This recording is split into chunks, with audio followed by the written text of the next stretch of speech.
எண்ணாகமம் 8ஆம் அதிகாரம்.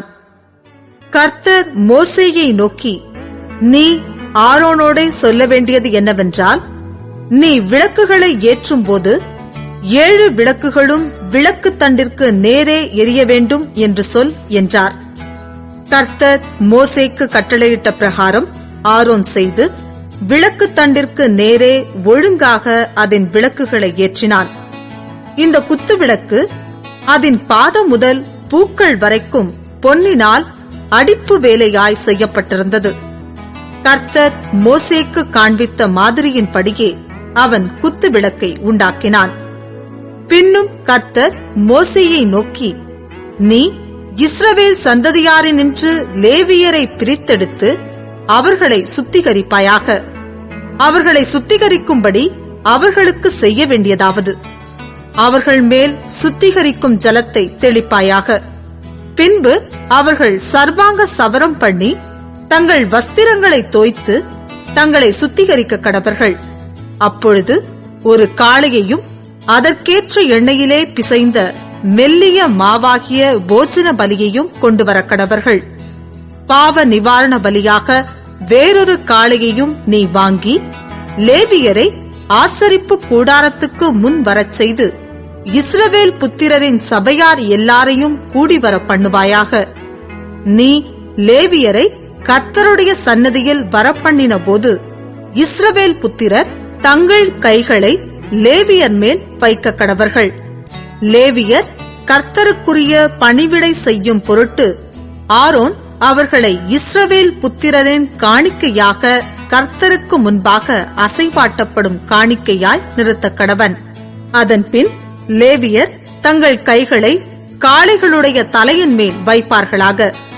பின்பு நீ லேவியருக்காக பாவ நிவர்த்தி செய்யும் பொருட்டு கர்த்தருக்கு அவைகளில் ஒன்றை பாவ நிவாரண பலியாகவும் மற்றொன்றை சர்வாங்க தகன பலியாகவும் செலுத்தி லேவியரை ஆரோனுக்கும் அவன் குமாரனுக்கும் முன்பாக நிறுத்தி அவர்களை கர்த்தருக்கு அசைவாட்டப்படும் காணிக்கையாக்கி, இப்படி நீ லேவியரை இஸ்ரவேல் புத்திரரிலிருந்து பிரித்தெடுக்க கடவாய்.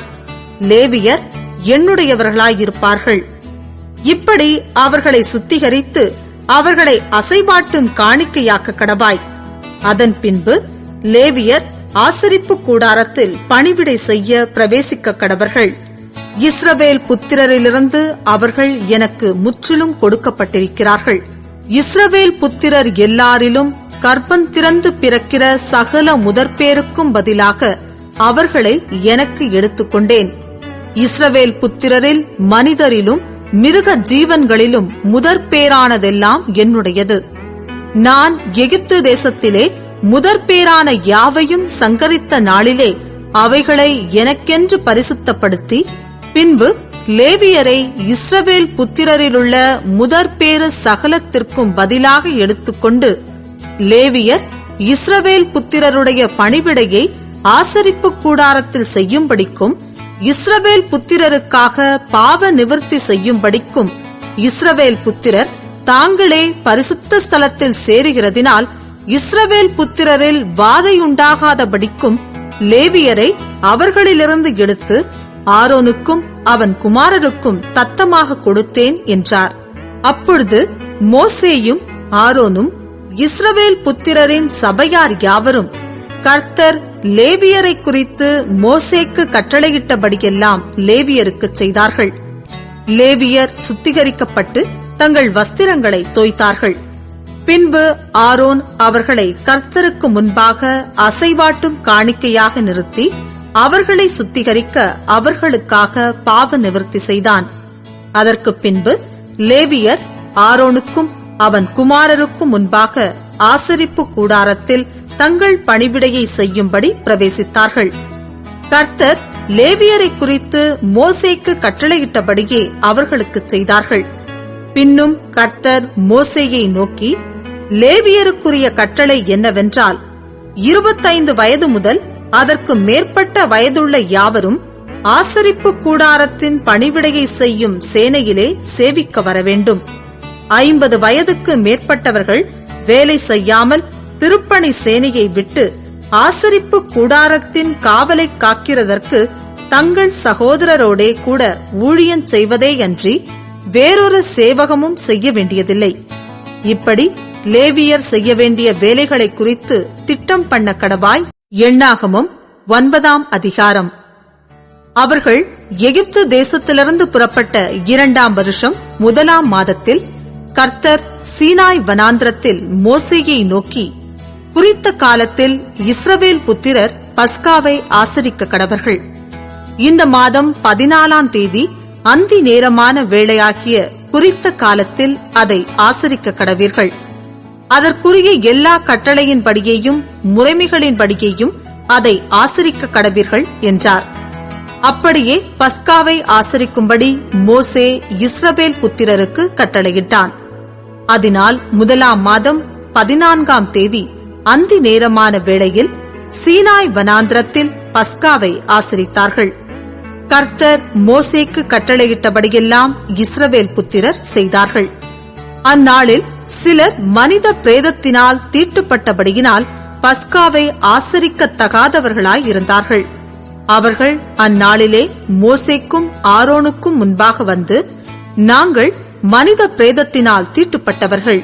குறித்த காலத்தில் இஸ்ரவேல் புத்திரரோடே கூட கர்த்தருக்கு காணிக்கையை செலுத்தாதபடிக்கு நாங்கள் விலக்கப்பட்டிருக்க வேண்டியது என்ன என்றார்கள். மோசே அவர்களை நோக்கி, பொறுங்கள், கர்த்தர் உங்களை குறித்து கட்டளையிடுவது என்ன என்று கேட்பேன் என்றான். கர்த்தர் மோசேயை நோக்கி, நீ இஸ்ரவேல் புத்திரரோடே சொல்ல வேண்டியது என்னவென்றால், உங்களிலாகிலும் உங்கள் சந்ததியாரிலாகிலும் ஒருவன் பிரேதத்தினால் தீட்டுப்பட்டாலும் பிரயாணமாய் தூரம் போயிருந்தாலும் கர்த்தருக்கு பஸ்காவை ஆசரிக்க வேண்டும்.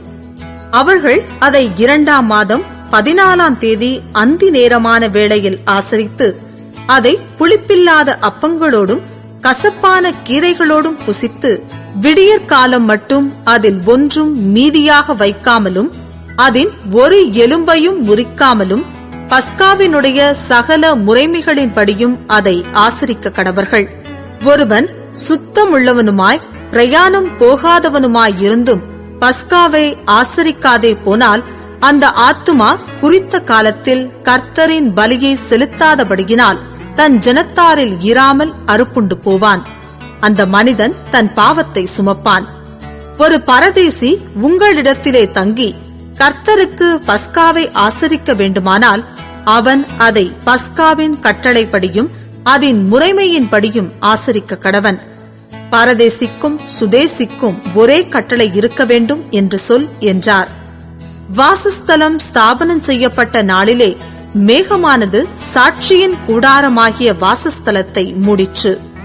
சாயங்காலமான போது வாசஸ்தலத்தின் மேல் அக்கினிமயமான ஒரு தோற்றம் உண்டாயிற்று. அது விடியற்காலம் மட்டும் இருந்தது. இப்படி நித்தமும் இருந்தது. பகலில் மேகமும் இரவில் அக்கினி தோற்றமும் அதை மூடிக்கொண்டிருந்தது. மேகம் கூடாரத்திலிருந்து மேலே எழும்பும் போது இஸ்ரவேல் புத்திரர் பிரயாணம் பண்ணுவார்கள். மேகம் தங்குமிடத்தில் இஸ்ரவேல் புத்திரர் பாளையம் இறங்குவார்கள்.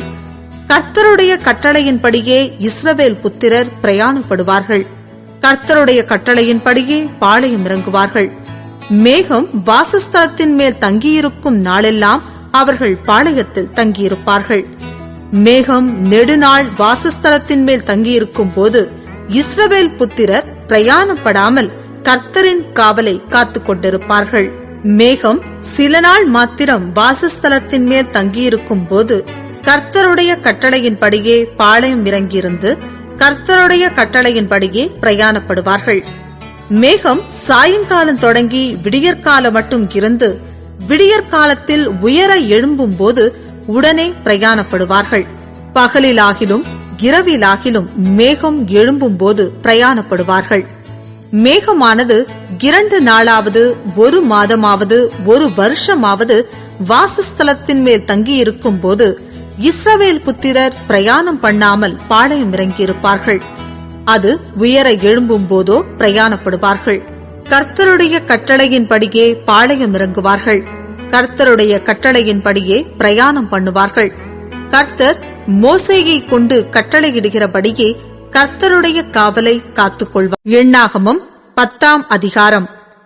கர்த்தர் மோசேயை நோக்கி, சபையை கூடி வரவழைப்பதற்கும் பாளையங்களை பிரயாணப்படுத்துவதற்கும் உபயோகமாக 2 வெள்ளி பூரிகைகளை செய்து கொள்வாயாக.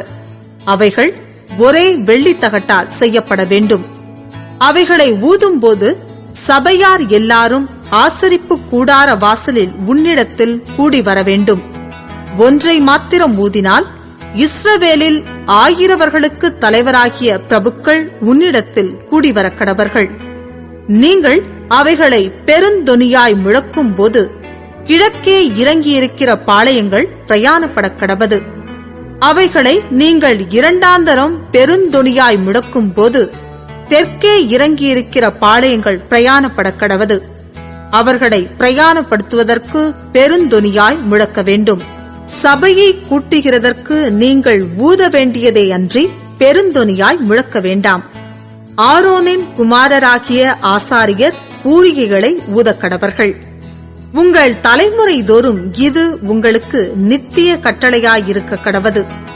உங்கள் தேசத்தில் உங்களை துன்பப்படுத்துகிற சத்துருவுக்கு விரோதமாக யுத்தத்துக்கு போகும்போது பூரிகைகளை பெருந்தொனியாய் முழக்க கடவீர்கள். அப்பொழுது உங்கள் தேவனாகிய கர்த்தருடைய சமூகத்திலே நீங்கள் நினைவு கூறப்பட்டு உங்கள் பகைஞருக்கு நீங்களாகி ரட்சிக்கப்படுவீர்கள். உங்கள் மகிழ்ச்சியின் நாளிலும் உங்கள் பண்டிகைகளிலும் மாத பிறப்புகளிலும் உங்கள் சர்வாங்க தகன பலிகளும் சமாதான பலிகளும் செலுத்தப்படும் போது பூரிகைகளை ஊத வேண்டும். அப்பொழுது அவைகள் உங்கள் தேவனுடைய சமூகத்தில் உங்களுக்கு ஞாபக குறியாயிருக்கும். நான் உங்கள் தேவனாகிய கர்த்தர் என்றார். 2ஆம் வருஷம் 2ஆம் மாதம் 20ஆம் தேதியில் மேகம் சாட்சியினுடைய வாசஸ்தலத்தின் மீதிலிருந்து உயர எழும்பிற்று. அப்பொழுது இஸ்ரவேல் புத்திரர் சீனாய் வனாந்திரத்திலிருந்து தங்கள் பிரயாண வரிசைகளாய் புறப்பட்டார்கள். மேகம் பாரான் வனாந்திரத்தில் தங்கிற்று. இப்படியே கர்த்தர் மோசேயை கொண்டு கட்டளையிட்டபடி முதல் பிரயாணம் பண்ணினார்கள். யூதா சந்ததியாருடைய பாளையத்தின் கொடி அவர்கள் சேனைகளோடே முதல் புறப்பட்டது. அவனுடைய சேனைக்கு அம்மினதாபின் குமாரன் நகசோன் தலைவனாயிருந்தான். இசக்கார் சந்ததியாருடைய கோத்திரத்தின் சேனைக்கு சூவாரின் குமாரன் நெத்தனையேல் தலைவனாயிருந்தான். செபுலோன் சந்ததியாருடைய கோத்திரத்தின் சேனைக்கு ஏலோனின் குமாரன் எலியாப் தலைவனாயிருந்தான். அப்பொழுது வாசஸ்தலம் இறக்கி வைக்கப்பட்டது. அதை கெர்சோன் புத்திரரும் மெராரி புத்திரரும் சுமந்து கொண்டு புறப்பட்டார்கள். அதற்கு பின்பு ரூபன் சந்ததியாருடைய பாளையத்தின் கொடி அவர்கள் சேனைகளோடே புறப்பட்டது.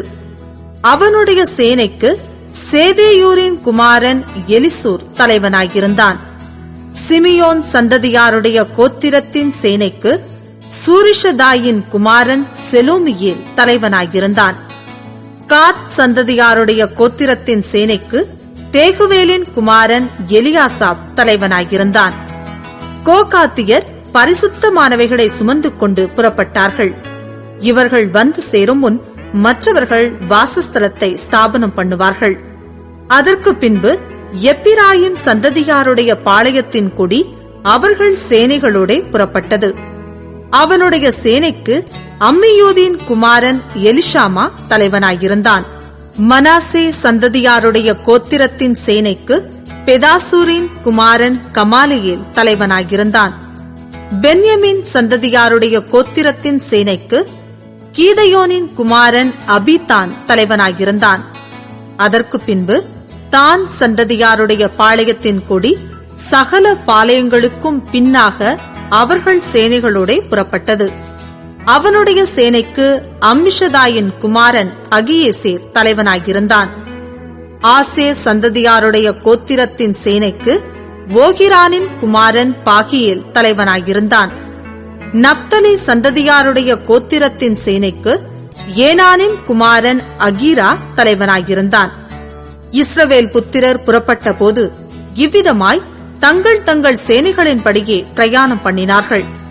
அப்பொழுது மோசே தன் மாமனாகிய ரெகுவேல் என்னும் மீதியானனுடைய குமாரனான ஓபாவை நோக்கி, உங்களுக்கு தருவேன் என்று கர்த்தர் சொன்ன ஸ்தலத்துக்கு நாங்கள் பிரயாணம் போகிறோம். நீயும் எங்களோடே கூட வா, உனக்கு நன்மை செய்வோம். கர்த்தர் இஸ்ரவேலுக்கு நல்ல வாக்குத்தத்தம் பண்ணியிருக்கிறார் என்றான். அதற்கு அவன், நான் வரக்கூடாது, என் தேசத்துக்கும் என் இனத்தாரிடத்துக்கும் போக வேண்டும் என்றான். அப்பொழுது மோசே, நீ எங்களை விட்டு போக வேண்டாம். வனாந்திரத்திலே நாங்கள் பாளையமிறங்கும் இடங்களை நீ அறிந்திருக்கிறபடியினால் எங்களுக்கு கண்களைப் போல இருப்பாய். நீ எங்களோடே கூட வந்தால் கர்த்தர் எங்களுக்கு செய்தருளும் நன்மையின்படியே உனக்கும் நன்மை செய்வோம் என்றான். அவர்கள் கர்த்தருடைய பர்வதத்தை விட்டு 3 நாள் பிரயாணம் போனார்கள். 3 நாள் பிரயாணத்திலும் கர்த்தருடைய உடன்படிக்கை பெட்டி அவர்களுக்கு இளைப்பாறும் ஸ்தலத்தை தேடிக் காட்டும்படிக்கு அவர்கள் முன் சென்றது. அவர்கள் பாளையத்திலிருந்து பிரயாணம் போகிற போது கர்த்தருடைய மேகம் பகலில் அவர்கள் மேல் தங்கியிருந்தது. பெட்டியானது புறப்படும் போது மோசே, கர்த்தாவே, எழுந்தருளும், உம்முடைய சத்துருக்கள் சிதறடிக்கப்படுவார்களாக, உம்மை பகைக்கிறவர்கள் உமக்கு முன்பாக ஓடிப்போவார்களாக என்பான். அது தங்கும் போது, கர்த்தாவே, அநேக ஆயிரவர்களாகிய இஸ்ரவேலரிடத்தில் திரும்புவீராக என்று